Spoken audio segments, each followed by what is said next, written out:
الحمد لله رب العالمين نحمده ونستعينه ونؤمن به ونتوكل عليه ونعوذ بالله من شرور أنفسنا ومن سيئات أعمالنا من يهده الله فلا مضل له ومن يضلل فلا هادي له أشهد أن لا إله إلا الله وحده لا شريك له أشهد أن محمدا عبده ورسوله أرسله بالهدى ودين الحق ليظهره على الدين كله ولو كره المشركون اللهم صل على محمد وعلى آل محمد كما صليت على إبراهيم وعلى آل إبراهيم إنك حميد مجيد اللهم بارك على محمد وعلى آل محمد كما باركت على إبراهيم وعلى آل إبراهيم إنك حميد مجيد أما بعد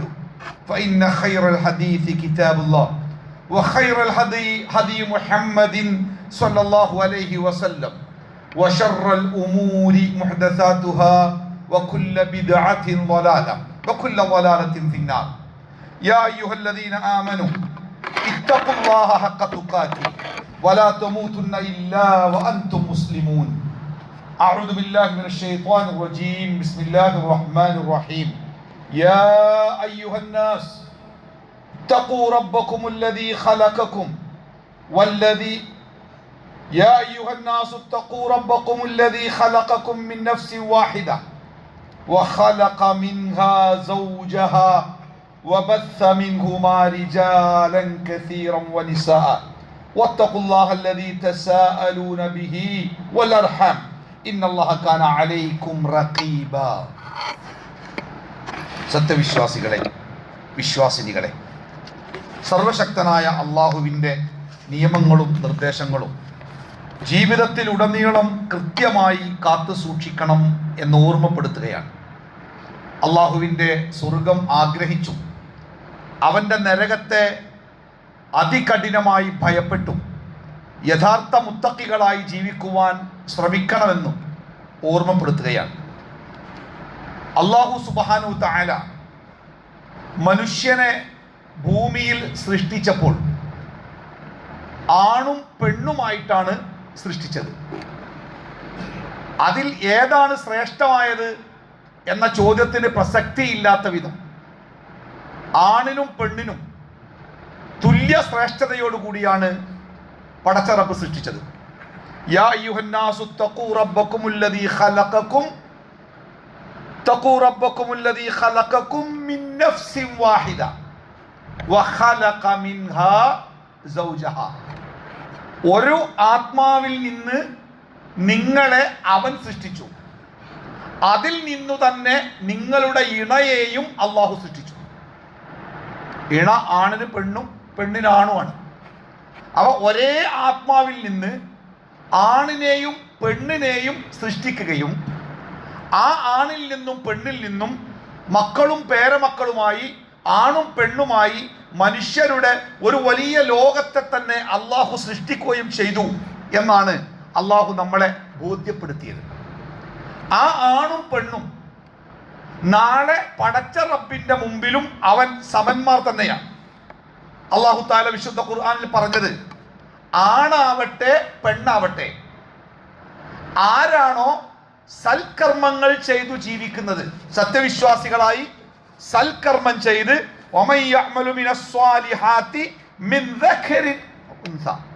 ആണാവട്ടെ പെണ്ണാവട്ടെ അല്ലാഹു തആല കൽപ്പിച്ചതുപോലെ നല്ല കാര്യങ്ങൾ ചെയ്ത് ചീത്തയായ കാര്യങ്ങളിൽ നിന്ന് അകന്നു നിന്ന് ആര് ജീവിച്ചോ ഫഉലൈക യദ്ഖുലൂനൽ ജന്ന, അവർ സ്വർഗ്ഗത്തിലെത്തും. ലാ യുദ്ലമൂന, ഒരു ഇത്തിരി പോലും അല്പം പോലും ആരോടും അള്ളാഹു അനീതി കാണിക്കുകയോ അക്രമം പ്രവർത്തിക്കുകയോ ഒന്നുമില്ല. ആണാവട്ടെ പെണ്ണാവട്ടെ അള്ളാഹുവിന്റെ കൽപ്പന പ്രവർത്തിച്ച് ആര് ജീവിച്ചോ അവർക്ക് സ്വർഗമാണ്. അത് ആണിന് വേറെ സ്വർഗം, പെണ്ണിന് വേറെ സ്വർഗം, ആണിന് കൂടുതൽ സ്വർഗം, പെണ്ണിന് കുറവ് സ്വർഗം, അങ്ങനെയൊന്നല്ല. ഒരു സ്വർഗത്തിലെത്തണേ. അപ്പൊ സൃഷ്ടിച്ചത് ഒരേ ആത്മാവിൽ നിന്നാണ്, മടങ്ങിയെത്തുന്നത് ഒരേ പ്രതിഫലത്തിലേക്കാണ്. അതിൻ്റെ ഇടക്ക് ഒരു ജീവിത കാലമുണ്ട് ഈ ലോകത്ത് ആണിനും പെണ്ണിനും. ആ ജീവിതകാലത്ത് സൃഷ്ടിപ്പിന്റെ സവിശേഷതകൾ കൊണ്ട്, ശാരീരിക സൃഷ്ടിപ്പിന്റെ രൂപമാറ്റങ്ങൾ കൊണ്ട് അള്ളാഹു ആണിനെയും പെണ്ണിനെയും വ്യത്യസ്തരാക്കിയിട്ടുണ്ട്. ഘടനാപരമായി അവരുടെ ശരീരത്തിലെ ആ ശേഷികൾ, പേശികൾ, ശരീരത്തിലെ അസ്ഥികൾ, ശരീരത്തിലെ അവയവങ്ങൾ, ശരീരത്തിന്റെ ഘടന, ഇതൊക്കെ ആണും പെണ്ണും കൃത്യമായ വ്യത്യാസങ്ങൾ. ആ വ്യത്യാസങ്ങളുടെ കാരണം അവർക്ക് രണ്ടുപേർക്കും ഈ ലോകത്ത് നിർവഹിക്കാനുള്ള ദൗത്യത്തിന്റെ വ്യത്യാസമാണ്. ആണിന് നിർവഹിക്കാനുള്ള ഒരു ദൗത്യമുണ്ട്, പെണ്ണിന് നിർവഹിക്കാനുള്ള ഒരു ദൗത്യമുണ്ട്. ആണിന്റെ ദൗത്യം നിർവഹിക്കത്തക്ക വിധം ശാരീരിക, മാനസിക, ശരീരത്തിന്റെ പേശികളും അസ്ഥികളും ശരീരത്തിന്റെ അവയവങ്ങളും ചിന്തകളും ഒക്കെ ആ ഉത്തരവാദിത്തം നിർവഹിക്കാൻ പറ്റിയ രൂപത്തിലാണ് സൃഷ്ടിക്കപ്പെട്ടത്. സ്ത്രീക്ക് ഈ ലോകത്ത് ഒരു ഉത്തരവാദിത്തം നിർവഹിക്കാനുണ്ട്. ആ ഉത്തരവാദിത്ത നിർവഹണത്തിന് പറ്റിയ ലോലമായ, കരുണയുള്ള, മൃദുവായ ആ രൂപത്തിലാണ് ഒരു സ്ത്രീയുടെ ശരീരം സൃഷ്ടിക്കപ്പെട്ടിരിക്കുന്നത്. ഈ ആണിനും പെണ്ണിനും അവരുടെ ശാരീരിക ഘടനയിലുള്ള ഈ വ്യത്യാസം കൊണ്ട് തന്നെ വ്യത്യസ്തമായ അവകാശങ്ങളും വ്യത്യസ്തമായ ആനുകൂല്യങ്ങളുമൊക്കെ അല്ലാഹു തആല അനുവദിച്ചു കൊടുത്തിട്ടുണ്ട്. അതിൻ്റെ അർത്ഥം ആണ് പെണ്ണ് മോശം, പെണ്ണ് മോശം എന്നൊന്നല്ല. ആണിന് അല്ലാഹു ചില അധികാരങ്ങൾ ഏറെ നൽകിയിട്ടുണ്ട്. വിശുദ്ധ ഖുർആനിൽ അല്ലാഹു തആല പറഞ്ഞു, അർരിജാലു ഖവ്വാമൂന അലൻ നിസാ, സ്ത്രീകളുടെ മേൽ അധികാരമുള്ളവരാണ് പുരുഷന്മാർ. എന്താ അതിന് കാരണം പറഞ്ഞാൽ അവരേറെ ശ്രേഷ്ഠരായതുകൊണ്ടല്ല. ബിമാ ഫല്ലലല്ലാഹു ബഅ്ലഹും അലാ ബഅ്ലിൻ വബിമാ അൻഫഖൂ മിൻ അംവാലിഹിം, ചില പ്രത്യേകതകൾ, ചില കഴിവുകൾ അത് അവർക്ക് പ്രത്യേകമായി നൽകിയിട്ടുണ്ട്. അതേപോലെ തന്നെ ഒരു കുടുംബത്തിന്റെ ചെലവിനാവശ്യമായത് കണ്ടെത്തി സമ്പാദിച്ച് ആ കുടുംബത്തെ പോറ്റുക എന്ന ചുമതലയും ഈ പുരുഷനെ തന്നെയാണ് ഏൽപ്പിച്ചിരിക്കുന്നത്. അതുകൊണ്ട് തന്നെ പുരുഷന്റെ മേൽ, സ്ത്രീകൾക്കുമേൽ പുരുഷന്മാർക്ക് അള്ളാഹു അധികാരം നൽകിയിട്ടുണ്ട്. ഇതിനപ്പുറത്തേക്ക് ഈ ലോകത്ത് അള്ളാഹുവിന് ഇബാദത്ത് ചെയ്യുന്ന കാര്യത്തിൽ, അള്ളാഹുവിന്റെ പ്രീതി സമ്പാദിക്കുന്ന കാര്യത്തിൽ, നാളെ സ്വർഗം നേടുന്ന കാര്യത്തിലൊന്നും അള്ളാഹു ഈ രണ്ടു കൂട്ടരെയും വേർതിരിച്ചിട്ടില്ല. മാത്രമല്ല, ലോകത്തിലെ മുഴുവനും വിശ്വാസികൾക്ക് അവരുടെ വിശ്വാസത്തിന്റെ, സമർപ്പണത്തിന്റെ, ത്യാഗത്തിന്റെ, ക്ഷമയുടെ അടയാളമായി അള്ളാഹു രണ്ട് മനുഷ്യന്മാരെ പരിചയപ്പെടുത്തി കൊടുത്തു. ആ രണ്ടാളുകൾ, ക്ഷമയുടെ, ത്യാഗത്തിന്റെ പര്യായങ്ങളായ രണ്ടാളുകളെ അള്ളാഹു ലോകത്തിലെ മുഴുവൻ മനുഷ്യർക്കും പരിചയപ്പെടുത്തി കൊടുത്തത്. ഒന്ന് ഇംറഅത്തു ഫിർഔൻ, ഫിർഔനിന്റെ ഭാര്യ ആസിയ. കഷ്ടപ്പാടുകൾക്കും മർദ്ദനങ്ങൾക്കും നടുവിലും തന്റെ വിശ്വാസത്തിനെ നെഞ്ചോട് ചേർത്ത് പൊടിച്ചുകൊണ്ട് ജീവിച്ച ആ സ്ത്രീയെ, ആസിയ, അവരെ അള്ളാഹു ലോകത്തിലെ വിശ്വാസികൾക്ക് മാതൃകയായി നിശ്ചയിച്ചു കൊടുത്തു. രണ്ടാമത്തേത് ഈസാ നബി അലൈഹിസ്സലാത്തു വസ്സലാമിന്റെ മാതാവ് മറിയമാണ്. നാട്ടുകാർക്ക് ഏറെ ഇഷ്ടപ്പെട്ടവളായി ജീവിച്ച് അവസാനം കന്യകയായിരിക്കെ അള്ളാഹുവിന്റെ കൽപ്പന പ്രകാരം ഗർഭിണിയായി നാട്ടുകാരുടെ മുഴുവനും ശാപകോപങ്ങൾക്ക് വിധേയമായി ക്ഷമയോടുകൂടി അള്ളാഹു ഏൽപ്പിച്ച ആ ഉത്തരവാദിത്വം പൂർത്തിയാക്കിയ മറിയം, അവളെയാണ് അള്ളാഹു തആല പരിചയപ്പെടുത്തിയത് ലോകത്തിലെ മുഴുവൻ ആണിനും പെണ്ണിനും മാതൃകയായിട്ട്.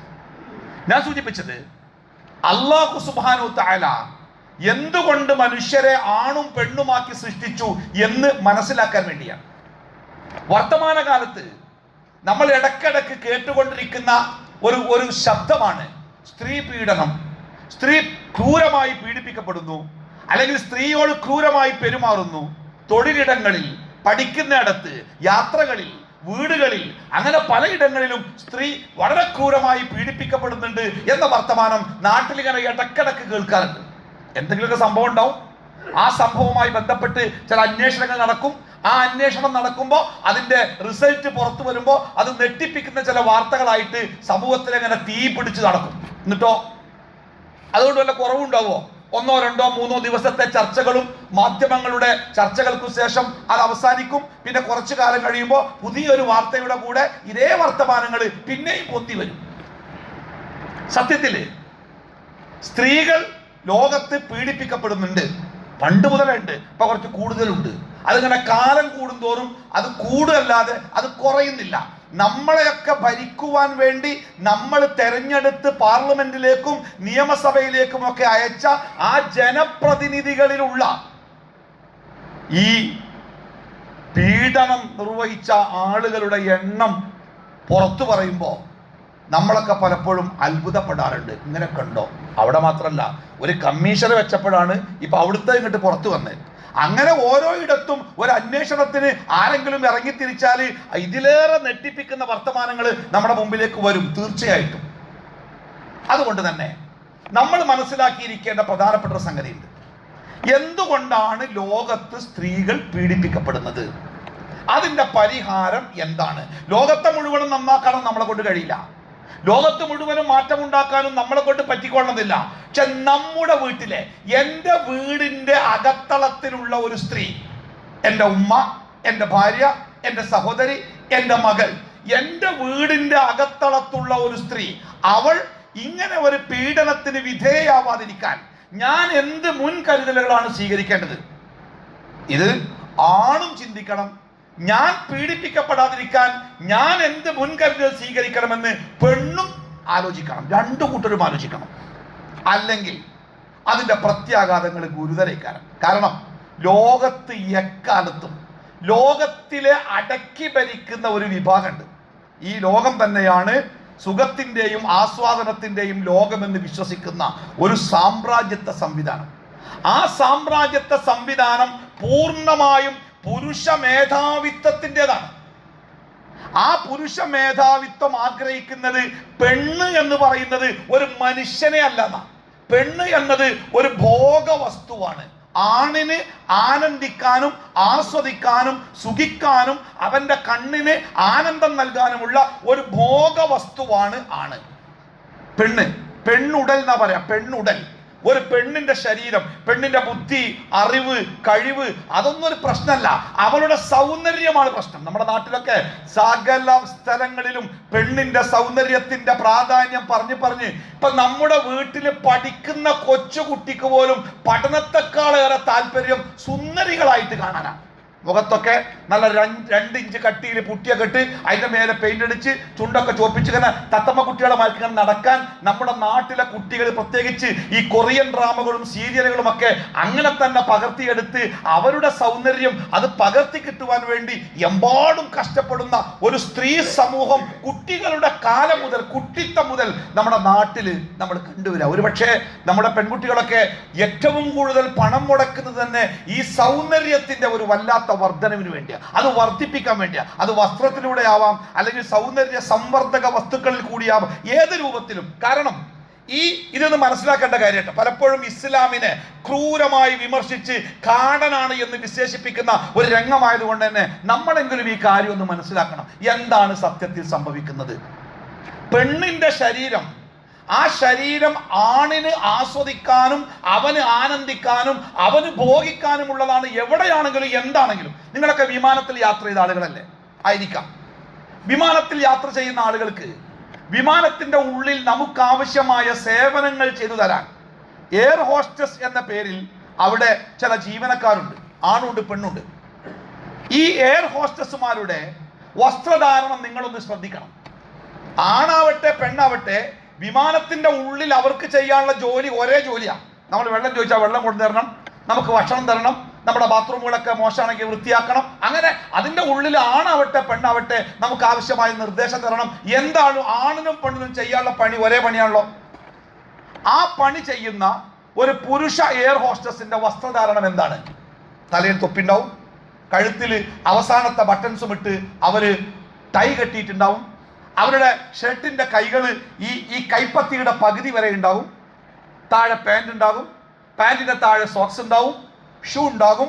അവരുടെ ശരീരത്തിൽ ഈ കയ്യിന്റെ പകുതി മുഖമല്ലാതെ വേറെ ഒന്നും പുറത്ത് കാണൂല. ഒരു വെള്ളം കൊണ്ടുവന്ന് തരും, ഒരു നമുക്ക് ഭക്ഷണം കൊണ്ടുവന്ന് തരും, നമ്മൾ വിളിക്കുന്നിടത്ത് വരും, നമുക്ക് വേണ്ടത് ഒക്കെ റെഡി. എന്നാൽ അതേ ജോലി ചെയ്യുന്ന ആ വിമാനത്തിലെ വനിതാ എയർ ഹോസ്റ്റസുമാരുടെ വസ്ത്രം നിങ്ങൾ ശ്രദ്ധിക്കുക.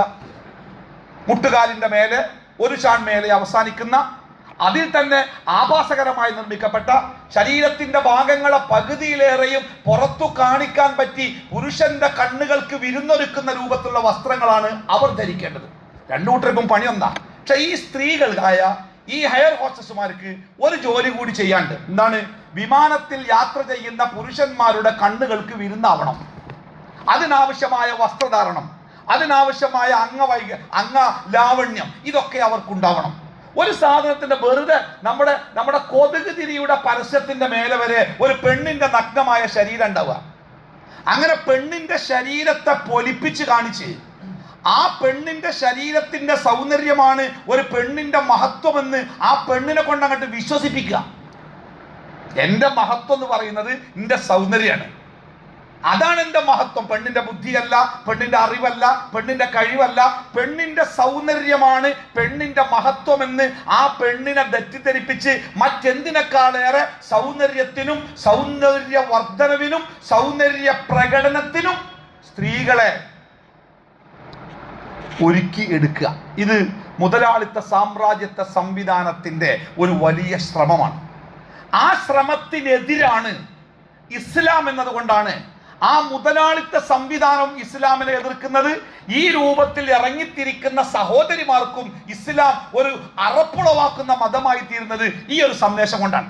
ഇസ്ലാം ഈ വിഷയത്തിൽ പറഞ്ഞത് നോക്കൂ, റസൂൽ വിശുദ്ധ ഖുർആനിൽ അല്ലാഹു സുബ്ഹാനഹു വ തആല പഠിപ്പിച്ചത് ഖുല്ലിൽ മുഅ്മിനാത്ത്. ആദ്യം ആണുങ്ങളോട് പറഞ്ഞു. എന്താ ആണുങ്ങളോട് പറഞ്ഞത്? പുരുഷന്മാരെ നിങ്ങൾ ഖുല്ലിൽ മുഅ്മിനീന യഗ്ളൂന മിൻ അബ്സ്വാരിഹിം വയഹ്ഫളു ഫുറൂജഹും ദാലിക അസ്കാ ലഹും ഇന്നല്ലാഹ ഖബീറുൻ ബിമാ. എന്താ പറഞ്ഞറിയോ? പുരുഷന്മാരെ, സത്യവിശ്വാസികളെ, നിങ്ങൾ സ്ത്രീകളുടെ കാര്യത്തിൽ നിങ്ങൾ നിങ്ങളുടെ കണ്ണുകളെ താഴ്ത്തണം. അനാവശ്യമായി പാടില്ലാത്ത രൂപത്തിൽ നിങ്ങൾ ആ സ്ത്രീകളിലേക്ക് നോക്കരുത്. നിങ്ങളുടെ ലൈംഗികതയെ നിങ്ങൾ സൂക്ഷിക്കുക. ഈ നോട്ടവും ലൈംഗികതയും തമ്മിൽ വല്ലാത്ത ബന്ധമുള്ളത് കൊണ്ടാണ് അതിനെ ചേർത്ത് പറഞ്ഞത്. ഇത് ആണുങ്ങളോട് ആദ്യം പറഞ്ഞിട്ട് അതിനുശേഷം അല്ലാഹു സുബ്ഹാനഹു വ തആല സ്ത്രീകളോട് പറയുന്നത് നോക്കൂ. വഖുല്ലിൽ മുഅ്മിനാത്ത്, സത്യവിശ്വാസിനികളായ സ്ത്രീകളോട് പറയണം. എന്താ പറയേണ്ടത്? യഗ്ളൂന മിൻ അബ്സ്വാരിഹിന്ന, അവരുടെ കണ്ണുകളെ പുരുഷന്മാരുടെ മുഖത്ത് നിന്ന് തീവ്രമായ അല്ലെങ്കിൽ ദീർഘമായ നോട്ടത്തിൽ നിന്ന് അവരുടെ കണ്ണുകളെ താഴ്ത്തണം. നേരത്തെ പുരുഷന്മാരോട് പറഞ്ഞ പോലെ തന്നെ. വയഹ്ഫളുന ഫുറൂജഹുന്ന, അവരുടെ ലൈംഗികതയെ അവർ ശ്രദ്ധിക്കണം. നേരത്തെ പുരുഷന്മാരോട് പറഞ്ഞതിനെ സൂക്ഷിക്കണം. എന്നിട്ട് പറഞ്ഞു നോക്കൂ, വലാ യുബ്ദീന സീനതഹുന്ന ഇല്ലാ മാ ളഹറ മിൻഹ. ശ്രദ്ധിക്കണം കേട്ടോ. വലാ യുബ്ദീന സീനതഹുന്ന, അവരുടെ സൗന്ദര്യത്തെ അവർ പച്ചയായി പ്രകടിപ്പിക്കരുത്. ഇല്ലാ മാ ളഹറ മിൻഹ, അതിൽ നിന്ന് അവരുടെ സ്വാഭാവിക ജീവിതത്തിൽ പ്രകടമാകുന്ന ഒരു സൗന്ദര്യം. അതിന് രണ്ട് വ്യാഖ്യാനങ്ങളുണ്ട്. ഒന്ന്, ആ സ്ത്രീയുടെ മുഖവും മുൻകൈയുമാണ്. അത് ആ സ്ത്രീയുടെ സാധാരണ ജീവിതത്തിന് അവൾക്ക് ഏറെ ആവശ്യമുള്ള രണ്ട് അവയവമായതുകൊണ്ട് തന്നെ അത് വെളിവാക്കുന്നതിൽ പ്രശ്നമില്ല എന്നാണ് അതുകൊണ്ട് ഉദ്ദേശിച്ചത് എന്നാണ് ഒരു വ്യാഖ്യാനം. രണ്ടാമത്തെ വ്യാഖ്യാനം, അതും മറക്കണം. അതൊക്കെ മറച്ചാലും ഒരു പെണ്ണിന്റെ ശരീരഘടനയിൽ തന്നെ മറച്ചു വെക്കാൻ കഴിയാത്ത ഒരു സൗന്ദര്യത്തിന്റെ ഒരു സൗന്ദര്യമുണ്ട്, അതിനെക്കുറിച്ചാണ് ഈ പറഞ്ഞത് എന്നൊരു വ്യാഖ്യാനമുണ്ട്. രണ്ടായിരുന്നാലും അവരുടെ സൗന്ദര്യത്തെ മറ്റുള്ളവർക്ക് മുമ്പിൽ പരസ്യമായി പ്രകടിപ്പിക്കുന്നതിൽ നിന്ന് അവർ എന്ത് ചെയ്യണം? പ്രകടിപ്പിക്കാൻ പാടില്ല. വൽയദ്രിബ്ന ബിഖുമുരിഹിന്ന അലാ ജുയൂബിഹിന്ന, അവരുടെ തല മറക്കാൻ ഉപയോഗിക്കുന്ന ആ ശിരോവസ്ത്രമുണ്ടല്ലോ, ആ ശിരോവസ്ത്രത്തിന്റെ ഒരു തല അവർ മാറിടത്തിലേക്ക് വലിച്ചിടണം. അതായത് തലമറക്കുന്ന ആ ശിരോവസ്ത്രത്തിന്റെ ആ ഒരറ്റം കൊണ്ട്, ആ വസ്ത്രം കൊണ്ട് തന്നെ അവരുടെ മാറ് മറക്കണം. കാരണം സ്ത്രീയുടെ മാറ് ഒരു വേണ്ടാത്ത രൂപത്തിൽ ചിന്തിക്കുന്ന ഒരു പുരുഷനെ സംബന്ധിച്ചിടത്തോളം അത് വേണ്ടാത്ത ചിന്തകൾക്ക് കാരണമാകും എന്നതുകൊണ്ട് ആ തലമറക്കുന്ന ശിരോവസ്ത്രത്തിന്റെ ഭാഗം കൊണ്ട് അവരുടെ മാറ് കൂടി അവർ മറക്കണം. എന്നിട്ട് അല്ലാഹു പറയാണ്, നിങ്ങൾ നിങ്ങളുടെ സൗന്ദര്യം, ആ സൗന്ദര്യം പ്രകടിപ്പിക്കരുത്. ആരുടെ മുമ്പിലല്ലാതെ? ഭർത്താവ്, പിതാവ്, സഹോദരൻ എന്നിങ്ങനെ ഒരു സ്ത്രീക്ക് തന്റെ സൗന്ദര്യം പ്രകടിപ്പിക്കാൻ അനുവദിക്കപ്പെട്ട ആളുകളുടെ പേരിങ്ങനെ പറഞ്ഞിട്ട് അല്ലാഹു തആല അവസാനം പറയുന്നുണ്ട്, വലാ യദ്രിബ്ന ബിഅർജുലിഹിന്ന ലിയുഅലമ മാ യുഖ്ഫീന മിൻ സീനതിഹിന്ന. സ്ത്രീകൾ നടക്കുമ്പോൾ ഒരു പാദസരത്തിന്റെ കിലുക്കുണ്ടായാൽ മതി. അയക്കൂടെ ഇടവഴി കൂടെ ഒരു സ്ത്രീകളെ നടന്നു പോകുമ്പോൾ അവളുടെ പാദസരത്തിന്റെ കിലുക്കം പോലും ഒരു മനുഷ്യന്റെ ചിന്തയിൽ വേണ്ടാത്ത, ഒരു പുരുഷന്റെ മനസ്സിൽ വേണ്ടാത്ത ചിന്തകൾക്ക് കാരണമായേക്കും എന്നുള്ളത് കൊണ്ട് തന്നെ അല്ലാഹു തആല പറയുന്നത് വലാ യദ്രിബ്ന ബിഅർജുലിഹിന്ന ലിയുഅലമ മാ യുഖ്ഫീന മിൻ സീനതിഹിന്ന. അവരുടെ മറഞ്ഞു കിടക്കുന്ന സൗന്ദര്യത്തെ പ്രകടമാക്കുന്ന രൂപത്തിൽ നിങ്ങൾ കാലിട്ടടിക്കുകയും ചെയ്യരുത്, ആ കാലിൽ ശബ്ദമുണ്ടാവുകയും ചെയ്യരുത് എന്ന് അല്ലാഹു തആല ആ സൂറത്ത് ആയത്തിന്റെ അവസാന ഭാഗത്ത് പറഞ്ഞിട്ട് വതൂബു ഇലല്ലാഹി ജമീഅൻ അയ്യുഹൽ മുഅ്മിനൂൻ, സത്യവിശ്വാസികളെ നിങ്ങൾ എല്ലാവരും ചെയ്തു പോയ തെറ്റുകൾക്ക്, മേൽ പറയപ്പെട്ട തെറ്റുകളൊക്കെ ഏതെങ്കിലും മനുഷ്യന്റെ അടുത്ത് വന്നു പോയിട്ടുണ്ടെങ്കിൽ വതൂബു ഇലല്ലാഹി ജമീഅൻ, നിങ്ങളൊക്കെ അല്ലാഹുവിലേക്ക് തൗബ ചെയ്ത് മടക്കണം. അയ്യുഹൽ മുഅ്മിനൂൻ, സത്യവിശ്വാസികളെ, ലഅല്ലക്കും തുഫ്ലിഹൂൻ, എങ്കിൽ നിങ്ങൾ വിജയികളായേക്കും. അപ്പൊ നിങ്ങൾക്ക് എന്താ മനസ്സിലായത്? ഇതൊരു വലിയ വിഷയമാണ്. ഇസ്ലാം ഒരു സ്ത്രീയോട് അവളുടെ സൗന്ദര്യമല്ല പ്രധാനം, ആ സൗന്ദര്യത്തെ മറ്റുള്ളവർക്ക് മുമ്പിൽ പ്രദർശിപ്പിക്കലല്ല ഒരു സ്ത്രീയുടെ ജീവിതത്തിന്റെ ലക്ഷ്യം. അവൾക്ക് അല്ലാഹു ഒരു സൗന്ദര്യം കൊടുത്തിട്ടുണ്ട്. ആ സൗന്ദര്യം അവളുടെ കുടുംബ ജീവിതത്തിന്റെ മനോഹാരിതയ്ക്ക് വേണ്ടിയുള്ളതാണ്. അതിനപ്പുറത്തേക്ക്, അതിർത്തിക്കപ്പുറത്തേക്ക് ആ സൗന്ദര്യത്തെ കൊണ്ടുപോകുമ്പോൾ അതുകൊണ്ടുണ്ടാക്കുന്ന ദുരന്തങ്ങൾ അപകടകരമായതുകൊണ്ടാണ് അല്ലാഹു തആല നിയമങ്ങളിലൂടെ ഈ കാര്യത്തെ നിയന്ത്രിച്ചത്. റസൂലുള്ളാഹി സ്വല്ലല്ലാഹു അലൈഹി വസല്ലം പഠിപ്പിക്കുന്നുണ്ട്, എല്ലാ കാര്യങ്ങൾക്കും ഒരു അതിർത്തി ഉണ്ടാവും. എന്തിനും വേണം ഒരു അതിർത്തി. ഒരു വീടിന്, ഒരു പറമ്പിന്, നമ്മൾ കളിക്കാൻ തുടങ്ങുമ്പോൾ വരെ നമ്മൾ ഒരു ഫുട്ബോൾ കളിക്കുകയാണെങ്കിൽ ഒരു അതിരില്ലാത്ത ഗ്രൗണ്ടിൽ കളിക്കാൻ പറ്റില്ലല്ലോ. ആ കളിക്കുന്ന കളിസ്ഥലത്തിന് ഒരു അതിർത്തി ഉണ്ടാവണം, എങ്കിലേ ആ കളിയാവുള്ളൂ. അതിർത്തി ഇല്ലാതെ ഈ ലോകത്ത് ഒന്നും മനോഹരമാവില്ല, ഒന്നിട്ട് പൂർത്തിയാവില്ല. അതേപോലെ ഏതു വസ്തുക്കൾക്കും അല്ലാഹു ചില അതിർത്തികൾ നിശ്ചയിച്ചിട്ടുണ്ട്. ആ അള്ളാഹുവിന്റെ അതിർത്തികളാണ് അള്ളാഹു നിഷിദ്ധമാക്കിയ കാര്യങ്ങൾ. ഒരു കാര്യം അതിനപ്പുറത്തേക്ക് പാടില്ല എന്ന് അല്ലാഹു തആല പറയുന്നുണ്ടെങ്കിൽ അതൊരു അതിർത്തിയാണ്. ആ അതിർത്തി നമ്മൾ ലംഘിച്ചു പോയാൽ അതുകൊണ്ട് രണ്ട് നിലക്ക്: ഒന്ന്, ആ അതിർത്തി നമ്മുടെ നന്മയ്ക്ക് വേണ്ടിയാണ്, നമ്മുടെ ഗുണത്തിനു വേണ്ടിയാണ്. രണ്ട്, ആ അതിർത്തി ലംഘിക്കപ്പെടുമ്പോൾ വലിയ വ്യക്തിപരവും കുടുംബപരവും സാമൂഹികവുമായ വലിയ വിപത്ത് മനുഷ്യർക്ക് നേരിടേണ്ടി വരും. അതിന് കാലഘട്ടം തന്നെ സാക്ഷിയാണ്. അതുകൊണ്ട് ഈ വിഷയത്തിൽ ഇന്ന് വർത്തമാനകാലത്ത് ചർച്ച ചെയ്യപ്പെടുന്ന സ്ത്രീ പീഡനവുമായി ബന്ധപ്പെട്ട സ്ത്രീകൾ ഏറെ പല സ്ഥലങ്ങളിൽ, ഇപ്പൊ നമ്മളൊക്കെ ചില വാക്കുകളൊക്കെ കേട്ട് നമ്മളൊക്കെ അന്തം വിടുന്ന അവസ്ഥയൊക്കെ ഉണ്ടായില്ലേ? ലോകത്ത് നമ്മുടെ നാട്ടിൽ തന്നെ ജോലിക്കു പകരമായി സ്ത്രീകൾ അവരുടെ ശരീരം നൽകണം എന്ന രൂപത്തിലുള്ള വ്യാഖ്യാനങ്ങളൊക്കെ നമ്മുടെ നാട്ടിൽ നടക്കുന്നുണ്ട് എന്ന് പറയുമ്പോൾ എത്ര ഭീകരമായിട്ടാണ്, എത്ര പേടിയോടുകൂടിയാണ് നമ്മൾ ഈ കാര്യങ്ങൾ കാണുന്നത്. ഒരു സ്ത്രീക്ക് ഉപജീവനത്തിന്റെ മാർഗം തേടി പോകുമ്പോൾ ആ ജോലി കിട്ടണമെങ്കിൽ ഒരു പുരുഷന്റെ കൂടെ അവൾ കിടപ്പറ പങ്കിട്ടെങ്കിലേ അത് കിട്ടൂ എന്ന് നിർബന്ധിക്കുന്ന അവസ്ഥകളിലേക്ക് നാട് മാറിയിട്ടുണ്ട് എന്നൊക്കെ പറയുമ്പോൾ എത്രമാത്രം ഭയാനകമായിട്ടുണ്ട് കാര്യങ്ങളിലെ. അതുകൊണ്ട് തന്നെ ഒരു സ്ത്രീ ആരാണ്, ഒരു പുരുഷൻ ആരാണ്, സ്ത്രീയും പുരുഷനും തമ്മിലുള്ള ബന്ധം എന്താണ് എന്ന് കൃത്യമായിട്ട് മനസ്സിലാക്കി അള്ളാഹുവിന്റെ ദീൻ എന്ന് പറഞ്ഞാലേ അത് പ്രകൃതി മതമാണ്. എന്ന് പറഞ്ഞാൽ മനുഷ്യന്റെ ജീവിതത്തിന് അനുയോജ്യമായ കാര്യങ്ങൾ മാത്രമേ ആ മതത്തിൽ പഠിപ്പിച്ചിട്ടുള്ളൂ. അള്ളാഹുവിന്റെ ദീന് ഒരു കാര്യം ഹലാലാക്കുമ്പോൾ അത് മനുഷ്യന് ഗുണകരമാണ്.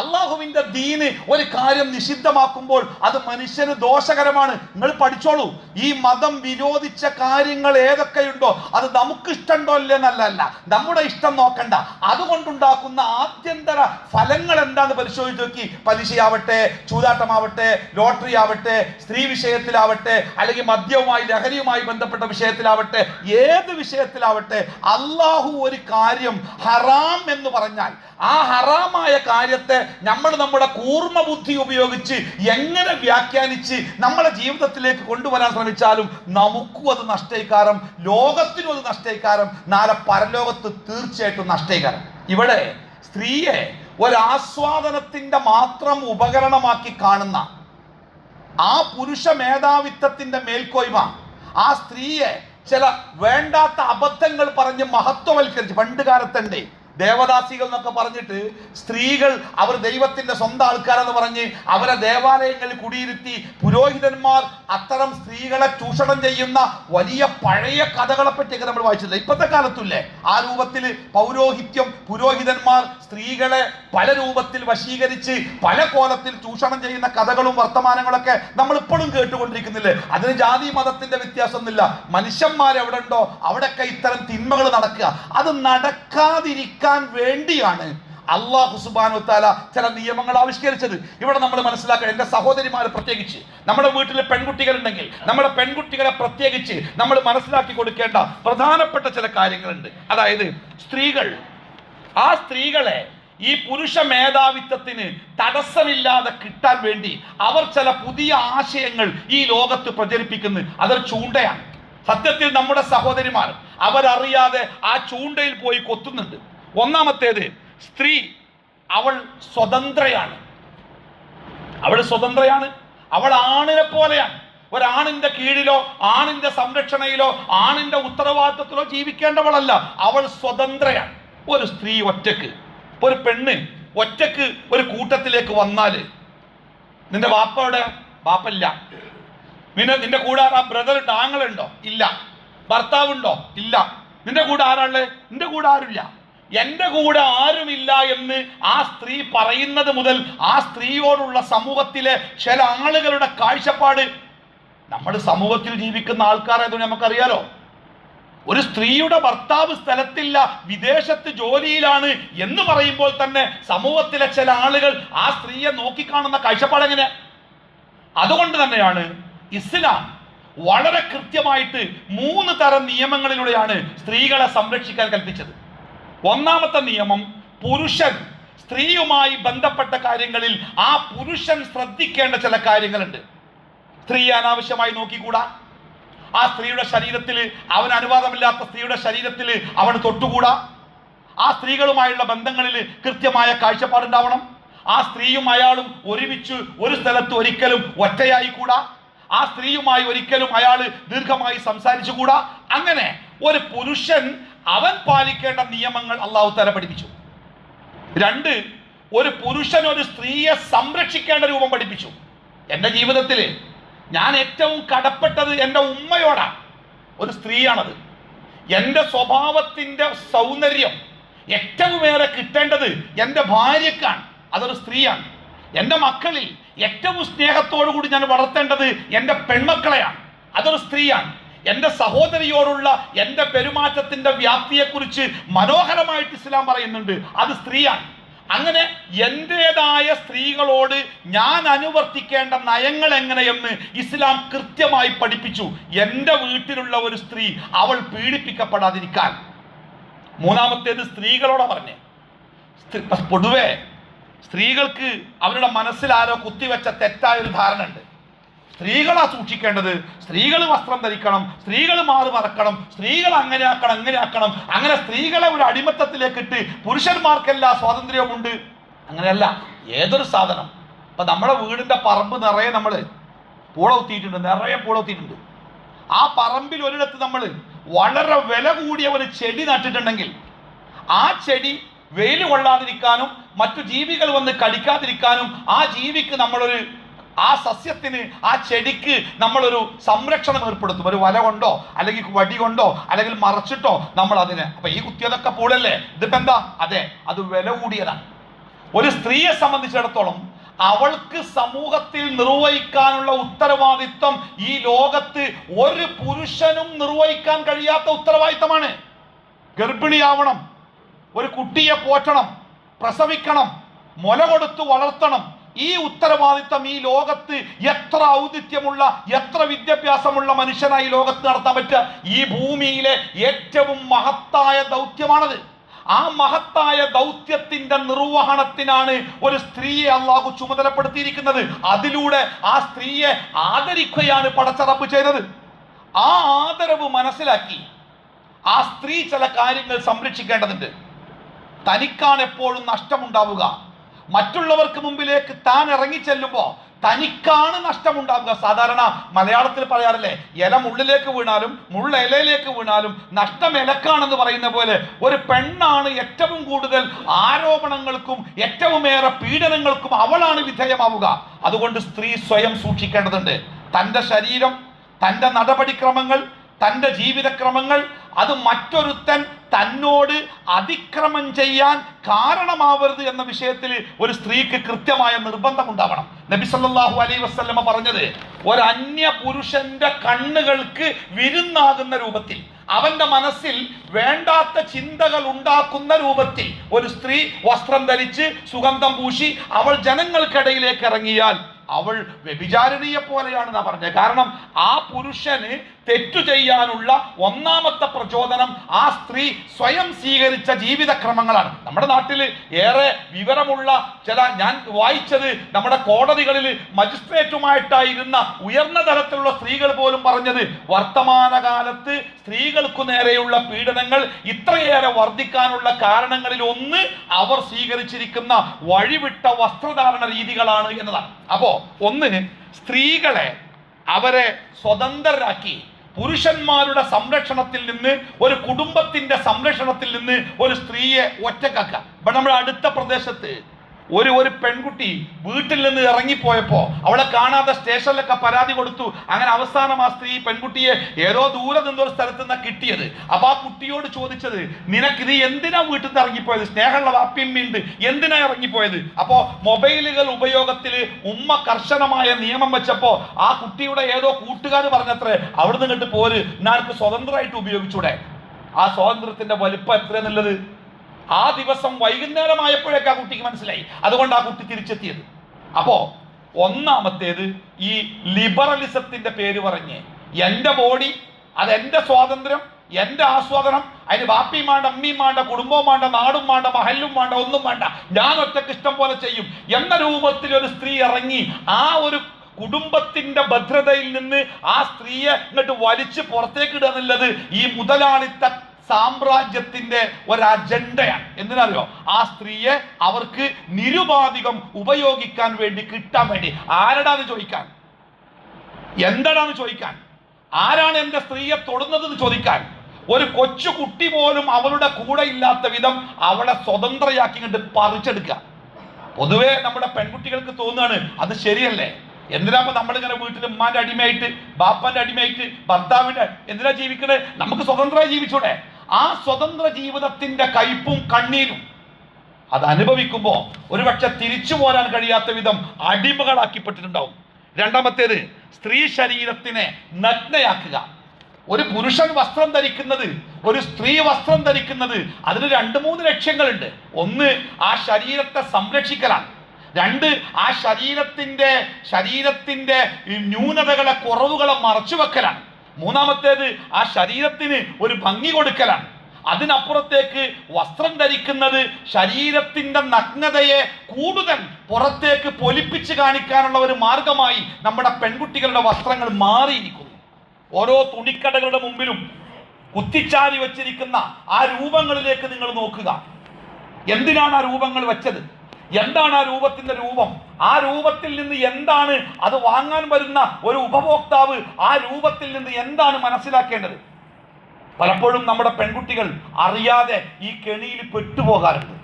നമ്മൾ പറയുന്നവർക്ക് അരോചകമായി തോന്നി, എന്താണ് ഇമ്മാക്ക് പിരാന്ത, ഈ ഇപ്പാക്ക് പിരാന്ത, എന്താ നിങ്ങൾ വിചാരം? നിങ്ങൾ കോളേജിൽ വന്ന് നോക്കാണ് എങ്ങനെയൊക്കെയാണ് കുട്ടികൾ വരുന്നത്. അവർ പറയും, അവർക്ക് നമ്മൾ ബോധ്യപ്പെടുത്തി കൊടുക്കണം. ഒന്നാമതായിട്ട് ദീനന്നെ, ദീന് ബോധ്യപ്പെടുത്തി കൊടുക്കാതെ വേറെ എന്ത് പറഞ്ഞിട്ടും ഒരു കാര്യമില്ല. മൂന്നാമത്തെ ഏറ്റവും പ്രധാനപ്പെട്ട സംഗതി എന്താ പറയുക? വിവാഹം തന്നെ വേണ്ട. വിവാഹമില്ലാത്ത സ്വതന്ത്രമായ ഒരു ജീവിതം എന്ന് പറയുന്നത് അത് വളരെ മനോഹരമായ സ്വപ്നതുല്യമായ ജീവിതമാണ്. ആരോടും ചോദിക്കേണ്ട, പുറത്തു പോകാന്, പുറത്തു വരാന്, പാതിരാത്രി പോവാന്, തീരെ വരാതിരിക്കാന് ആരോടും ചോദിക്കണ്ടല്ലോ. സ്വതന്ത്രമായ ജീവിതത്തിന്റെ ഒരു വലിയ കാവ്യം പാടിയിട്ടാ കൊണ്ടോണേ. എന്നിട്ടോ ഈ ചോരത്തിളപ്പിന്റെ കാലത്ത്, ആരോഗ്യത്തിന്റെ കാലത്ത് ഒരുപക്ഷെ മറ്റുള്ളവർക്ക് മുമ്പിലൂടെ ജീവിക്കാൻ ഒരു പെൺകുട്ടിക്കായേക്കും. പക്ഷെ ഒന്ന് തളർന്നു പോയാൽ, തൊലിയൊന്ന് ചുളിഞ്ഞു പോയാൽ, നിറത്തിനൊരു മാറ്റം വന്നാൽ പിന്നെ എന്തായിരിക്കും അവരുടെ ഭൂമിയിലെ ജീവിതത്തിന്റെ അവസ്ഥ? സംരക്ഷിക്കാൻ ആളില്ലാത്ത ഒരു കുടുംബത്തിൽ ബാപ്പ, ഉമ്മ, സഹോദരന്മാർ, സഹോദരിമാർ, ഭർത്താവിന്റെ കുടുംബം, ആ കുടുംബത്തിന്റെ സംരക്ഷണയിൽ ജീവിക്കുന്ന സുരക്ഷിതയായ ഒരു സ്ത്രീയും ഇതൊന്നുമില്ലാതെ തെരുവോരങ്ങളിലേക്ക് വലിച്ചെറിയപ്പെട്ട ഒരു സ്ത്രീയും അവർ അനുഭവിക്കുന്ന സ്വാതന്ത്ര്യത്തിന്റെ മാറ്റം നമുക്ക് മനസ്സിലാക്കാൻ പറ്റും. ഇത് നമ്മുടെ ചെറുപ്പത്തിലെ നമ്മുടെ കുട്ടികൾക്ക് പറഞ്ഞ് ബോധ്യപ്പെടുത്തി കൊടുക്കും. ഇത് ബോധ്യപ്പെടുത്താൻ വേറെ ആരുമില്ല. എന്നാൽ മറുഭാഗത്തിന്റെ വ്യാപനം അതിശക്തമാണ്. സൗന്ദര്യം, അതിന്റെ പ്രദർശനം, അതിന്റെ മേനിനടിക്കൽ, അതിനു വേണ്ടിയുള്ള അവസരങ്ങൾ. അതന്നെ, ഒരു പെണ്ണിന് വിവരം ഉണ്ടായതുകൊണ്ട് മാത്രം ജോലി കിട്ടാൻ സാധ്യത കുറവ്, ഒരു പെണ്ണിന് ബുദ്ധിയുള്ളത് കൊണ്ട് മാത്രം ജോലി കിട്ടാൻ സാധ്യത കുറവ്. പലപ്പോഴും ശാരീരിക സൗന്ദര്യത്തിന്റെ കുറവ് കൊണ്ട് ജീവിതത്തിൽ നിന്ന് വലിച്ചെറിയപ്പെട്ടവരുണ്ട്. ആ ശരീര സൗന്ദര്യം മാത്രം പരിഗണിച്ചു കൊടുക്കുന്ന ജോലികളുണ്ട്. അല്ലേ? എന്നാൽ ഇസ്ലാം ഒരു സ്ത്രീയെ ഒരു മനുഷ്യനായിട്ടാണ് കണ്ട്. സൗന്ദര്യം എന്നത് അതിന്റെ ചെറിയൊരു ഘടക. റസൂലുള്ളാഹി സ്വല്ലല്ലാഹു അലൈഹി വസല്ലം പറഞ്ഞു, സാധാരണ ഒരു പെണ്ണിനെ കല്യാണം കഴിക്കുമ്പോൾ ചില ആൾക്കാർ സൗന്ദര്യത്തിന് പ്രാധാന്യം കൊടുക്കും, ചില ആൾക്കാർ തറവാട്, ചില ആൾക്കാർ സ്വത്ത്. എന്നിട്ട് റസൂല് പറഞ്ഞത് ഫദ്ഫർ ബിദാത്തിദ്ദീൻ, നിങ്ങൾ പ്രാധാന്യം കൊടുക്കേണ്ടത് ദീനിനാട്ടോ, ആദർശത്തിനാണ്, വിശ്വാസത്തിനാണ്. നല്ല വിശ്വാസമുള്ള, നല്ല ആദർശമുള്ള ഒരു പെൺകുട്ടി, അവളാണ് സുന്ദരിയായ പെൺകുട്ടി എന്ന് പഠിപ്പിക്കുന്ന മതം. ശരീരത്തിന്റെ നിറമോ, ചുണ്ടിന്റെ നിറമോ, മുഖത്ത് തേച്ച കളറുകളുടെ നിറമോ, മൈലാഞ്ചിയുടെ ഭംഗിയോ, അവൾ ധരിച്ചിരിക്കുന്ന ശരീരത്തെ നഗ്നമാക്കുന്ന വസ്ത്രങ്ങളോ ഒന്നുമല്ല. അതൊക്കെ അപകടത്തിലേക്കാണ്. അവൾക്കും അപകടം, മറ്റുള്ളവർക്കും അപകടം. അതുകൊണ്ട് റസൂൽ പറഞ്ഞേ, അവസാന കാലത്ത് ചില സ്ത്രീകൾ വരും, അവരുടെ പ്രത്യേകത എന്താ അറിയോ? അവർ വസ്ത്രം ധരിച്ചിരിക്കും, പക്ഷെ ശരീരം നഗ്നമായിരിക്കും. ഞാൻ ഈ അടുത്ത ദിവസം ഒരു നമ്മുടെ ദൂരെന്നല്ല, ഒരു പ്രദേശത്തെ ഒരു പുതിയ ഷോപ്പിന്റെ ഉദ്ഘാടനവുമായി ബന്ധപ്പെട്ട് നടത്തുന്ന ഒരു പ്രോഗ്രാമിന്റെ അടുത്തുകൂടെ വാഹനത്തിൽ സഞ്ചരിക്കുമ്പോൾ റോട്ടിൽ കുടുങ്ങിപ്പോയ തിരക്കുണ്ട്. ആ പരിപാടി അവതരിപ്പിക്കാൻ വന്നവർ, അവിടെ കൂടിയിരിക്കുന്നവർ പാതിരാത്രിയിലും, ഏത് പ്രായത്തിലുള്ള മക്കളെന്നല്ലേ കൂടിയിട്ടുള്ളത്, പിന്നെ കാഴ്ചകൾ പലതും കാണാൻ പറ്റാത്ത കാഴ്ചകളായിട്ട് മാറുകയാണ്. അതുകൊണ്ട് റസൂൽ പറഞ്ഞേ, അവർ വസ്ത്രം ധരിച്ചിരിക്കും, പക്ഷേ അവർ നഗ്നരായിരിക്കും. അങ്ങനെ നഗ്നരാകുന്ന രൂപത്തിൽ വസ്ത്രം ധരിച്ചവർ നാളെ പരലോകത്ത് സ്വർഗത്തിന്റെ വാസന പോലും, സ്വർഗത്തിന്റെ വാസനയെ കുറിച്ച് റസൂലുള്ളാഹി സ്വല്ലല്ലാഹു അലൈഹി വസല്ലം പറഞ്ഞ എന്താ നിങ്ങള്, കിലോമീറ്ററുകൾക്ക് ദൂരെ വെച്ചേ സ്വർഗത്തിന്റെ വാസന അനുഭവിക്കുന്ന ആ വാസന പോലും കിട്ടില്ല എന്ന് പറഞ്ഞാൽ അത്ര അടുത്തു പോലും ഇവർ സഞ്ചരിക്കൂല. അപ്പോ ഇസ്ലാം ഒരു കാര്യം പറയുന്നത് സുരക്ഷയ്ക്ക് വേണ്ടിയാണ്, സമാധാനത്തിന് വേണ്ടിയാണ്. ഒരു രാജ്യത്തെ സമാധാനത്തിന്റെ അടയാളമായിട്ട് റസൂൽ എന്താ പറഞ്ഞ നിങ്ങള്, അറബ് രാജ്യം, പ്രവാചകന്റെ രാജ്യത്ത് അക്രമങ്ങൾ നടക്കുന്ന കാലത്താണ് റസൂൽ പറഞ്ഞു, ഈ രാജ്യം ഇസ്ലാം കൊണ്ട് സമാധാനമാകും. എങ്ങനെ? ഇറാഖിൽ നിന്ന് ഒരു പെണ്ണ് ഒറ്റക്ക് മക്കയിൽ വന്ന് ഹജ്ജ് ചെയ്ത് ഒറ്റക്ക് ആരെയും പേടിക്കാതെ തിരിച്ചു പോകാവുന്ന ഒരവസ്ഥ ഈ രാജ്യത്തുണ്ടാകും എന്ന് റസൂൽ പറഞ്ഞില്ലേ? ഒരു സ്ത്രീ, ഒരു രാജ്യത്തിന്റെ സുരക്ഷിതത്വം, സമാധാനം എന്ന് പറയുന്നത് ആ രാജ്യത്തെ സ്ത്രീകൾ അനുഭവിക്കുന്ന സമാധാനമാണ്. അതാണ് ഇസ്ലാമിന്റെ കാഴ്ചപ്പാട്. ആ സമാധാനത്തിലേക്കാണ് ഇസ്ലാം സ്ത്രീ സമൂഹത്തെ ക്ഷണിക്കുന്നത്. അതിന് നിയമങ്ങൾ കർശനമാക്കാനുള്ള കാരണം അതിന്റെ അനന്തര ഫലങ്ങൾ ഏറെ അപകടമായതുകൊണ്ടാണ്. ആ സ്ത്രീയെ ബഹുമാനിക്കണമെന്ന് പഠിപ്പിച്ചു, പ്രവാചകൻ പഠിപ്പിച്ചു. ഒരു സ്ത്രീയെ മാന്യനു മാത്രമേ ഒരു സ്ത്രീയെ ബഹുമാനിക്കാൻ കഴിയൂ. ഏറ്റവും നിന്ദ്യനായ ഒരാൾക്ക് മാത്രമേ ഒരു സ്ത്രീയെ മോശക്കാരിയാക്കാൻ പറ്റൂ. ഒരു പെണ്ണിനെ കാണുമ്പോഴേക്ക് അവളെ കുറിച്ച് മോശമായിട്ട് ചിന്തിക്കാനും സംസാരിക്കാനും നല്ല ഒരു മനുഷ്യന് കഴിയില്ല. വെറുതെ അഭിപ്രായം പറഞ്ഞ് അങ്ങനെ ഇക്കാരം, ഇങ്ങനെ ഇക്കാരം, അതേക്കാരം കാട് കയറണ്ട. വിശുദ്ധ ഖുർആൻ വായിച്ചു നോക്കണ്ടി. ഏറ്റവും വലിയ കഠിനമായ കുറ്റങ്ങൾ പറയുന്നിടത്ത് ഏറ്റവും കഠിനമായ ഒരു കുറ്റമായിട്ട് ഖുർആനും ഹദീസൊക്കെ പറയുന്ന കുറ്റം തരങ്ങൾ നല്ല ഒരു സ്ത്രീയെ പറ്റി തോന്നിയാസം പറയാം. അങ്ങനെ ഇക്കാരം, ഇങ്ങനെ കണ്ടാ അറിയാം, ഇങ്ങനെയാണ് അതങ്ങനെ, അതൊക്കെ ഇപ്പൊ നമ്മക്കറിയില്ലേ, എന്താ അറിയാ? നല്ല തെറ്റ് ചെയ്യാത്ത ഒരു സ്ത്രീയെ കുറിച്ച് അപവാദം പറയുക. അങ്ങനെ ഒരുത്തം പറഞ്ഞാൽ ഓൻ ആവശ്യമായ സാക്ഷികളില്ലെങ്കിൽ ഓൻ അടിക്കണം എന്നാ ഇസ്ലാമിക ശരീഅത്ത് പ്രകാരം. അടിക്കുക മാത്രമല്ല, പിന്നെ മേലാൽ ഒരു കാര്യത്തിനും ഓൻ വർത്താനം പറഞ്ഞാൽ വിശ്വസിക്കാൻ പാടില്ല. ഓനെ ഒരു സാക്ഷിയാക്കാൻ പോലും പറ്റൂല. ഞാൻ കണ്ടുകിട്ടുന്ന അഞ്ച് കാണണ്ട അറിയാം, ഇജ്ജ് പോറിയാ. ഓനെ പിന്നെ ഒരു നിക്കാഹിനോ ഇസ്ലാമിൻ്റെമായ ഒരു കാര്യത്തിനോ ഓനെ സാക്ഷിയാക്കാൻ വരെ പറ്റില്ല. മാത്രല്ല, അത്തരം ആൾ സ്ത്രീകളെ കുറിച്ച് വേണ്ടാത്തരം പറയുന്നവന് ദുന്യാവിലും ശാപം, പരലോകത്തും ശാപം എന്നാ പറഞ്ഞേ. തീർന്നില്ല. സബുൽ മൂബിഖാത്ത് എന്ന് പറഞ്ഞാണ്ട് ഏറ്റവും കഠിനമായ 7 പാപങ്ങളെ കുറിച്ച് എണ്ണി പറഞ്ഞപ്പോ അതിലൊന്ന് ഏതാര്യങ്ങള് നല്ല സ്ത്രീകളെ കുറിച്ച് വേണ്ടാത്തരം പറഞ്ഞുണ്ടാക്കുക. അത് ആ സ്ത്രീയെ സംരക്ഷിക്കാനാ, അവരുടെ അഭിമാനത്തെ സംരക്ഷിക്കാനാ, അവരുടെ ജീവിതത്തെ സുരക്ഷിതമാക്കാനാ. അതുകൊണ്ട് ഇസ്ലാം അത് നിയമങ്ങൾ ആവിഷ്കരിച്ചത് കാടൻ നിയമങ്ങളല്ല, ഖിയാമത്ത് നാൾ വരെയുള്ള മനുഷ്യന്മാർക്ക് ഉപകാരപ്രദമായ നിയമങ്ങളാണ്. ആ നിയമങ്ങളിൽ ഏറ്റവും പ്രധാനപ്പെട്ട നിയമസംഹിതയാണ് ആണും പെണ്ണും ഉൾക്കൊള്ളുന്ന ഈ ലോകത്തെ മനുഷ്യരാശിയുടെ ജീവിതം സമാധാനപൂർണ്ണമാവാൻ രണ്ടു കൂട്ടരും പാലിക്കേണ്ട കൃത്യമായ നിയമങ്ങൾ. നമ്മൾ രണ്ടാൾക്കാർ തമ്മിൽ ഒരു കച്ചവടം ചെയ്യുമ്പോൾ ആദ്യം ഉപാധികൾ ഉണ്ടാക്കുക, നിയമങ്ങൾ, ടേംസും കണ്ടീഷൻസും ഉണ്ടാക്കും. ഇല്ലെങ്കിൽ അത് പ്രശ്നങ്ങൾ ഉണ്ടാവും. ആ ടേംസും കണ്ടീഷൻസും പറഞ്ഞുകൊണ്ടാണ് ആരാണ് ആണ്, ആരാണ് പെണ്ണ്, ആണിന് പെണ്ണിനോടുള്ള കടമകൾ എന്താണ്, പെണ്ണിന്റെ അവകാശങ്ങൾ എന്തൊക്കെയാണ് ഒക്കെ പഠിപ്പിച്ചു. എന്നാൽ അതിനൊക്കെ അങ്ങോട്ട് പൊളിച്ചെടുത്തിട്ട് പെണ്ണ് എന്ന് പറഞ്ഞാൽ അത് ഇന്നതാണ്, അത് ആണിന് ആസ്വദിക്കാൻ മാത്രമുള്ളതാണ്, അതിന് ഒരുക്കി നിർത്തിയിട്ടേ അവൾ പുറത്തേക്ക് ഇറങ്ങാവൂ എന്ന രൂപത്തിലുള്ള പുരുഷ മേധാവിത്വത്തിന്റെ അക്രമത്തിന് നമ്മുടെ സഹോദരിമാര് അറിഞ്ഞോ അറിയാതെയോ ഇരയായി പോകുന്ന ദുരന്തകാലത്ത് നമ്മൾ ജീവിക്കുമ്പോൾ സ്ത്രീകൾക്ക് നേരെയുള്ള പീഡനങ്ങൾക്ക് ഒരിക്കലും അവസാനം ഉണ്ടാവുകയില്ല എന്നുകൂടി മനസ്സിലാക്കണം. നമ്മുടെ വീടകങ്ങളിലുള്ള നമ്മുടെ ചോരയുടെ ബാക്കിയായവരെങ്കിലും ഈ രൂപത്തിൽ പീഡിപ്പിക്കപ്പെടാതിരിക്കാൻ ഏറ്റവും നല്ല മാർഗം എന്താണ് എന്ന് അന്വേഷിക്കുന്നവർക്ക് സത്യസന്ധമായി പറഞ്ഞു തരാനുള്ള മറുപടി അള്ളാഹുവിന്റെ ദീനിന്റെ നിയമങ്ങൾ പാലിച്ചു കൊള്ളുക. അപ്പൊ ആൾക്കാർ ചോദിക്കും, ഹജ്ജിന് പോകുമ്പോൾ ഉംറക്ക് പോകുമ്പോൾ അവിടെ ഒക്കെ ഉണ്ടാവും. അവിടെയൊക്കെ അള്ളാന്റെ നിയമണ്ടേ? ഒരു സ്ത്രീ ഒറ്റയ്ക്ക് യാത്ര ചെയ്യാവുന്ന ദൂരത്തിന് പരിധിയുണ്ട്, ഒരു സ്ത്രീ ഒറ്റയ്ക്ക് യാത്ര ചെയ്യാവുന്ന സമയത്തിന് പരിധിയുണ്ട്, ഒരു സ്ത്രീയും പുരുഷനും ഒറ്റക്കാവാൻ പാടില്ലാത്ത സ്ഥലങ്ങളും സമയം ഒക്കെ പഠിപ്പിച്ചിട്ടുണ്ട്. അത് ഹജ്ജിനായാലും അത് അങ്ങാടിയിലായാലും ആശുപത്രിയിലായാലും നിയമങ്ങളാ. ആ നിയമങ്ങൾ പാലിക്കാതെ വരുമ്പോൾ അതിന്റെ പ്രത്യാഘാതങ്ങൾ സംഭവിക്കും. അതാണ് നമ്മൾ കാണുകയും കേൾക്കുകയും ചെയ്യുന്ന കാര്യങ്ങളൊക്കെ. അല്ലാഹു സുബ്ഹാനഹു വ തആല എല്ലാ അബദ്ധങ്ങളിൽ നിന്നും അപകടങ്ങളിൽ നിന്നും നമ്മളെല്ലാവരെയും കാത്തുരക്ഷിക്കുമാറാവട്ടെ. അൽഹംദുലില്ലാഹി റബ്ബിൽ ആലമീൻ വസ്സലാത്തു വസ്സലാമു അലാ റസൂലിഹിൽ അമീൻ വഅലാ ആലിഹി വസ്വഹ്ബിഹി അജ്മഈൻ അമ്മാ ബഅദ് അയ്യുഹൻ നാസ് ഇത്തഖുല്ലാഹ്. റസൂലുള്ളാഹി സ്വല്ലല്ലാഹു അലൈഹി വസല്ലമയുടെ ജീവിതം, അവിടുത്തെ സ്വഹാബത്തിന്റെ ജീവിതം മുസ്ലിം സമൂഹത്തിന് എല്ലാ കാലത്തും പാഠമാക്കാവുന്ന ജീവിതങ്ങളാണ്. ഏറെ ക്ഷമയും സഹനവും ജീവിതത്തിന്റെ കൈമുതലാക്കിയ ഒരു സഹോദരിക്ക് അല്ലാഹു സുബ്ഹാനഹു വ തആല കൊടുത്ത വലിയ പ്രതിഫലത്തെക്കുറിച്ച് ബോധ്യപ്പെടുത്തുന്ന ഒരു ചരിത്ര സംഭവം മാത്രം നിങ്ങളെ ഓർമ്മപ്പെടുത്താൻ ഈ വിഷയവുമായി ബന്ധപ്പെട്ട് ഞാൻ ആഗ്രഹിക്കാം. ഉമ്മു സലമ റളിയല്ലാഹു അൻഹ, നിങ്ങൾ ആ പേര് കുറെ കേട്ടിട്ടുണ്ടാവും. നമ്മുടെ ഉമ്മയാണ്, ഉമ്മഹാത്തുൽ മുഅ്മിനീൻ, സത്യവിശ്വാസികളുടെ ഉമ്മ എന്ന് വിശേഷിപ്പിക്കപ്പെടുന്ന ആ സ്ത്രീകളിൽ ഒരാളാണ് ഉമ്മു സലമ റളിയല്ലാഹു അൻഹ. അവരുടെ ഭർത്താവ് അബൂ സലമ, അവർക്ക് സലമ എന്നൊരു കുട്ടിയുണ്ട്. ആ സലമയുമായി ബന്ധപ്പെടുത്തിയാണ് അബൂ സലമ ഉമ്മു സലമ എന്നൊക്കെ പറയുന്നത്. അപ്പോൾ ഈ ഉമ്മു സലമ റളിയല്ലാഹു അൻഹയും അബൂ സലമയും ആദ്യകാലത്തെ ഇസ്ലാം മതം സ്വീകരിച്ച ഒരു കുടുംബമാണ്. വളരെ പാവപ്പെട്ട അബൂ സലമ എന്ന് പറഞ്ഞാൽ വളരെ ദുർബലനായ സാധുവായ ഒരു മനുഷ്യനാണ്, സൽസ്വഭാവിയാണ്, വളരെ സാധുവായ മനുഷ്യനാണ്. അതുകൊണ്ട് തന്നെ ആർക്കും ഒരു ഉപദ്രവം അവരെ കൊണ്ടില്ല.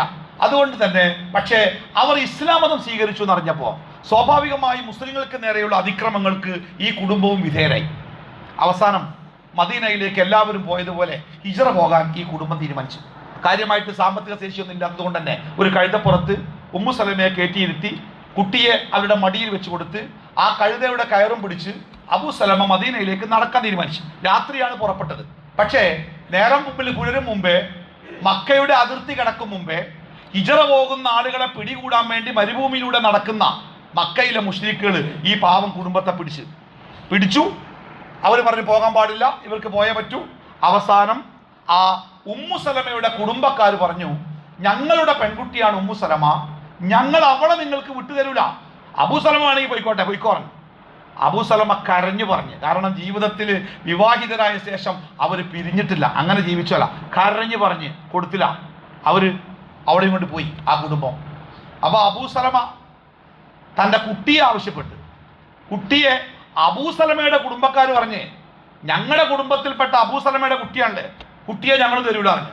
ആ കുട്ടിയെ കൊണ്ട് ഓരും പോയി. അതുവരെ സന്തോഷത്തോടെ ഒരു കുടുംബമായി ജീവിച്ച കുടുംബം 3 കഷ്ണായി.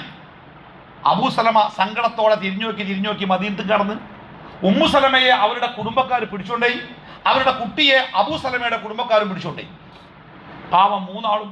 അത് മാത്രമല്ല, ഈ പിടിച്ചു കൊണ്ടുപോണ പിടിവലിയിൽ ഈ കുട്ടിയുടെ കൈ പൊട്ടി. ചെറിയ കുട്ടിയല്ലേ, ആ കൈ പൊട്ടി കരയുന്ന കുട്ടിയുടെ കണ്ണീര് കണ്ടുകൊണ്ട് ഈ ബാപ്പിയും ഈ 2 ഭാഗത്തേക്ക് പോണേ. അവരൊക്കെ അനുഭവിച്ച ത്യാഗത്തിന്റെ വലിപ്പങ്ങൾ നോക്കാനേ. ഭർത്താവ് അങ്ങട്ട്, ഭാര്യ ഇങ്ങട്ട്, കുട്ടീനെ അങ്ങട്ട്. ഒരു വല്ലാത്ത വേദന. അള്ളാന്റെ ദീനിനു വേണ്ടി അവർ അനുഭവിക്കുന്ന പ്രയാസങ്ങൾ. പിറ്റേ ദിവസം മുതൽ ഉമ്മു സലമ റളിയല്ലാഹു അൻഹ എല്ലാ ദിവസവും സങ്കടത്തോടു കൂടി ഇവിടെ വരും. എവിടെ?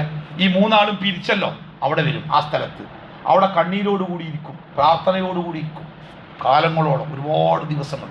അവസാനം ആ നാട്ടിലുള്ള നല്ലവനായ ഒരു മനുഷ്യൻ ഇതിങ്ങനെ കണ്ട് അയാൾക്ക് സങ്കടം തോന്നി. അയാൾ ഈ 2 കുടുംബത്തോടും സംസാരിച്ച് എന്തിനങ്ങൾ ഇങ്ങനെ ഇവരെ ഇടങ്ങാറാക്കണം സംസാരിച്ച അവസാനം ആ കുട്ടിയെ വിട്ടുകൊടുക്കാൻ അവർ തീരുമാനിച്ച് അതേപോലെ ഉമ്മു സലമയോട് മദീനയിലേക്ക് പോകാനും എല്ലാം കാര്യങ്ങൾ അൽഹംദുലില്ലാ കുട്ടിയും ഉമ്മുസലമയും അബൂസലമയും മദീനയിൽ അൽഹംദുലില്ലാ സന്തോഷത്തോടെ ഒരുമിച്ച് അവരുടെ ജീവിതം സന്തോഷത്തോടെ മുന്നോട്ട് പോകുവാൻ കുറച്ചു കാലം. അപ്പോഴേക്ക് രോഗം ബാധിച്ച് അബൂസലമ രോഗിയായി. അബൂസലമ രോഗിയായപ്പോൾ ഉമ്മുസലമ ആകെ തകർന്നുപോയി. ഉമ്മുസലമയുടെ തകർച്ച അബൂസലമയും തകർത്തി കളഞ്ഞു. അവസാനം അബൂസലമ ഒരിക്കൽ പറഞ്ഞു, ഉമ്മുസലമ, റസൂലുള്ളാഹി സ്വല്ലല്ലാഹു അലൈഹി വസല്ലം പറഞ്ഞിട്ടുണ്ട്, ജീവിതത്തിൽ എന്തെങ്കിലും വലിയ ദുരന്തങ്ങൾ സംഭവിച്ചാൽ ഇന്നാ ലില്ലാഹി വ ഇന്നാ ഇലൈഹി റാജിഊൻ എന്ന് പറയണം, ക്ഷമിക്കണം. ഈ ദുരന്തത്തിൽ പടച്ചോനെ നീ മാത്രമാണ് എനിക്ക് ആശ്രയം. അള്ളാഹുവേ, ഞാൻ ഈ അനുഭവിക്കുന്ന ദുരന്തത്തിന് ഇതിനേക്കാൾ നല്ല പ്രതിഫലം നീ തരണേന്ന് ഈ പ്രാർത്ഥിക്കണം. അങ്ങനെ പ്രാർത്ഥിക്കാൻ റസൂൽ പഠിപ്പിച്ചിട്ടുണ്ട് എന്ന് അബൂസലമ തൻ്റെ ഭാര്യയെ പഠിപ്പിക്കുക. എന്തിനറിയോ? അഥവാ എനിക്കെന്തെങ്കിലും സംഭവിച്ചാൽ തൻ്റെ ഭാര്യയുടെ സങ്കടത്തിൻ്റെ അളവ് കുറയാം. അബൂസലമ മരിച്ചു. അബൂസലമ മരിച്ചപ്പോൾ ഉമ്മുസലമ പ്രാർത്ഥിച്ചു, ഇന്നാ ലില്ലാഹി പ്രാർത്ഥിച്ചു, പടച്ചോനെ ഈ ഒരു ദുരന്തത്തിൽ അപകടത്തിൽ നീ മാത്രമാണ് തുണ എന്നൊക്കെ പ്രാർത്ഥിച്ച്. പിന്നെ അവസാനം പ്രാർത്ഥിക്കാൻ ഉമ്മുസലമക്ക് ഒരു പ്രയാസം. കാരണം അബൂസലമയേക്കാൾ നല്ല ഒരു മനുഷ്യൻ ഈ ഭൂമിയിൽ വേറെ ജീവിച്ചിരിപ്പുണ്ടോ? ഞാൻ എന്തിനാ പ്രാർത്ഥിക്കണേ? ഏതായാലും റസൂലുള്ളാഹി പഠിപ്പിച്ചതല്ലേ. ഉമ്മുസലമ പ്രാർത്ഥിച്ചു, പടച്ചോനെ ഈ ദുരന്തത്തിൽ എനിക്ക് നഷ്ടമായത് എന്താണോ അതിനേക്കാൾ നല്ലത് നീ എനിക്ക് തിരിച്ചു തരണേ. ശേഷം ഉമ്മുസലമക്ക് കല്യാണം ആലോചിച്ച് കുറേ ആൾക്കാർ വന്നു. പക്ഷെ ഉമ്മുസലമ ആർക്കും അനുവാദം കൊടുത്തില്ല. ഉമ്മുസലമയുടെ ജീവിതം വളരെ പ്രയാസത്തിലൂടെയാണ് എന്നറിഞ്ഞ റസൂലുള്ളാഹി സ്വല്ലല്ലാഹു അലൈഹി വസല്ലം അവസാനം ആ പ്രശ്നത്തിന് പരിഹാരം കാണാൻ തീരുമാനിച്ചു. റസൂലുള്ളാഹി ഉമ്മുസലമയെ കല്യാണം കഴിക്കാൻ തീരുമാനിച്ചു. ഉമ്മുസലമയെ കല്യാണം കഴിക്കാൻ തീരുമാനിച്ച് ആ വാർത്ത ഉമ്മുസലമയുടെ അനുവാദത്തിന് വേണ്ടി പ്രവാചകൻ ആളെ പറഞ്ഞയച്ചു. ഉമ്മുസലമ 3 കാരണങ്ങളാണ് പറഞ്ഞത്. ഒന്ന്, എനിക്ക് ഭയങ്കര ദേഷ്യമാണ്, പെട്ടെന്ന് ദേഷ്യം വരും. അതുകൊണ്ട് തന്നെ ഒരു പ്രവാചകനോട് ചിലപ്പോൾ ദേഷ്യം വന്ന് ഞാൻ എന്തെങ്കിലും പറഞ്ഞു പോകും. അതുകൊണ്ട് അത്ര ദേഷ്യമാണ്, പ്രവാചകന്റെ ഭാര്യ എന്നെ പറ്റൂല. രണ്ടാമത്തേത്, വയസ്സ് കുറേ ആയിട്ടുണ്ട്, ഒരു ഭാര്യയായി ദാമ്പത്യ ജീവിതത്തിന് പറ്റാത്ത പ്രായമായിട്ടുണ്ട്. 3, അബൂസലമയുടെ മക്കളുണ്ട്, ഓരോ നോക്കണം എനിക്ക്. പ്രവാചകൻ സ്വല്ലല്ലാഹു അലൈഹി വസല്ലം പറഞ്ഞു, ഈ 3 കാര്യം എനിക്കറിയാം. ദേഷ്യം അത് പൈശാചികമാണ്, നല്ലതല്ല. അത് മാറാൻ വേണ്ടി നമുക്ക് അള്ളാഹിനോട് പ്രാർത്ഥിക്കാം. പ്രായം, നിങ്ങളെക്കാൾ പ്രായമുണ്ട് എനിക്ക്, അബൂസലമയേക്കാൾ പ്രായമുണ്ട് പ്രവാചകന്. അതുകൊണ്ട് പ്രായങ്ങളൊരു പ്രശ്നമാക്കണ്ട.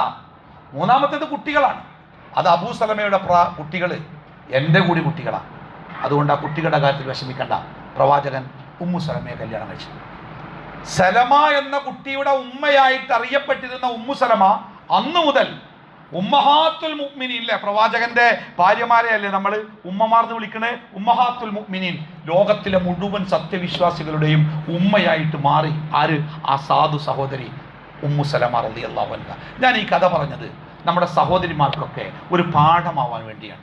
അള്ളാഹുവിൻ്റെ ദീനിനോട് ചേർന്ന് നിൽക്കുക എന്നതാണ് ഈ ദുന്യാവിലെ സമാധാനപൂർണമായ ജീവിതത്തിൻ്റെ മാർഗം.